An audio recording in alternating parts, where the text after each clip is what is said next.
Nos clients gagnent 10 à 15% de TRS, donc d'efficacité, au bout de 2-3 mois d'installation de Keyprod. Keyprod, c'est la genèse de tout ça. C'est tous ces clients qui sont venus voir l'atelier de JPB et qui ont toujours rêvé d'avoir un atelier ultra connecté comme celui-ci, qui se pilote à partir de son téléphone, où qu'on soit dans le monde. Et nous, on a fait ça en câblant toutes nos machines, c'était un peu fastidieux, et on a dit si on va faire ça dans le monde, ça va être compliqué, on va devenir intégrateur. Et du coup, on a une idée disruptive, c'est de faire des objets connectés, qui sont, pour le dire simplement, le Shazam de l'industrie, c'est-à-dire qu'on pose ces objets sur la carcasse de la machine, ça écoute les vibrations, le son, et ça en déduit automatiquement ce qui se passe dedans. Ça compte les pièces, ça vous donne les temps de cycle, ça vous donne les temps d'arrêt. Tout ça en 2 minutes 50, on met ça sur une machine, en 1 heure, on est capable d'installer un atelier, il faut juste du Wi-Fi. Et on a tous ces indicateurs de prod en temps réel et on peut faire de la progression. Nos clients gagnent 10 à 15% de TRS, donc d'efficacité, au bout de 2-3 mois d'installation de Keyprod. Pour le dire autrement, c'est que quand on a 10 machines et qu'on se dit qu'il faut peut-être en acheter une 11e, on peut faire cette économie juste par Keyprod. Donc en même temps, vous êtes détesté par les vendeurs de machines, peut-être, et adulé par ceux qui vous découvrent. Non, les vendeurs de machines, ils nous adorent. Enfin, je pense qu'eux, s'ils savent... un industriel qui est plus efficace, en fait, il gagne plus d'argent. Et quand un industriel gagne plus d'argent, il peut investir plus dans d'autres choses et dans d'autres machines. C'est comme les compagnies aériennes, quand elles gagnent pas d'argent, elles n'achètent pas d'avions. Donc le but, on aide les industriels à gagner de l'argent de manière très rapide et pour pas cher. Voilà. Alors Keyprod, si je comprends bien, vous le pluguez et c'est bon. C'est vraiment ça. Donc on a fait le pari de pouvoir envoyer des devices comme celui-là. Donc c'est vraiment un truc qu'on pourrait exposer dans un Apple Store. Ça, on l'envoie, un UPS, vous le recevez, vous le déballez. Il y a le petit mode d'emploi, vous scannez le QR code. Et en 2 minutes 50, vous installez ça sur votre machine. Et c'est terminé. Bim. D'accord.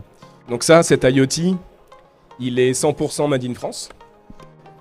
Tout le Il est boîtier produit vraiment en France. produit chez nous. Derrière ça, il y a 30 ingénieurs qui développent des nouvelles fonctionnalités. On sort en moyenne 10 mises à jour tous les mois. Et qui ne sont pas des mises à jour qui sortent du chapeau, qui sont des mises à jour qui sortent des co-constructions qu'on fait avec nos clients. Vous êtes à l'écoute du terrain. Exactement. On a toute une équipe produit qui tous les jours est sur le terrain. Ça calcule le terrestre. Ça vous donne vos timelines de production, quand est-ce que la machine est arrêtée, pourquoi, vos temps de cycle, l'évolution. On vous aide à améliorer ça. Donc comme je dis, on gagne assez facilement 10%. C'est pas croyable quand on installe ça de se rendre compte le nombre de micro-arrêts qu'a une machine sur un mois. C'est des heures et des heures et des heures de production. C'est là où on va aller chasser les 10%, puis après on va aller chercher l'optimisation. Si on est malin, on incentive les collaborateurs en fait à travailler avec l'outil et à leur dire si les machines produisent plus, je vais vous donner une prime de production par exemple.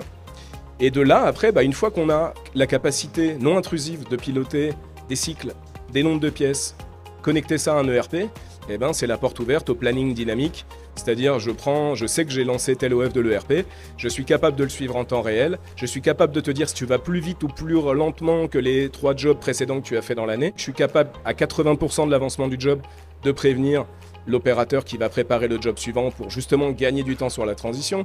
Je suis capable de faire de l'alerting aujourd'hui, ça a été demandé par les clients. On peut vous envoyer des alertes si une machine reste arrêtée tant de temps, on fait de l'andon, et on a tout un tas de nouvelles fonctionnalités qui arrivent. Vous évangélisez aussi des marchés peut-être moins matures sur l'industrie française. Ouais, alors nous ça c'est né dans notre atelier de production chez JPB où on fait de la série aéronautique. Donc on est quand même sur des séries qui vont de 500 pièces à 50 000.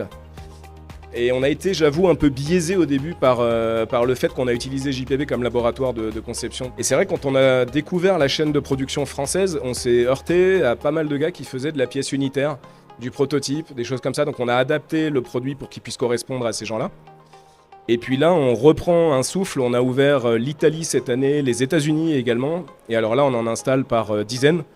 Parce qu'on tombe face à des usines qui n'ont pas évolué depuis les années 50, je crois, à peu près. Quand on leur installe en fait des boîtiers qui passent dans la nouvelle ère en une matinée, quoi.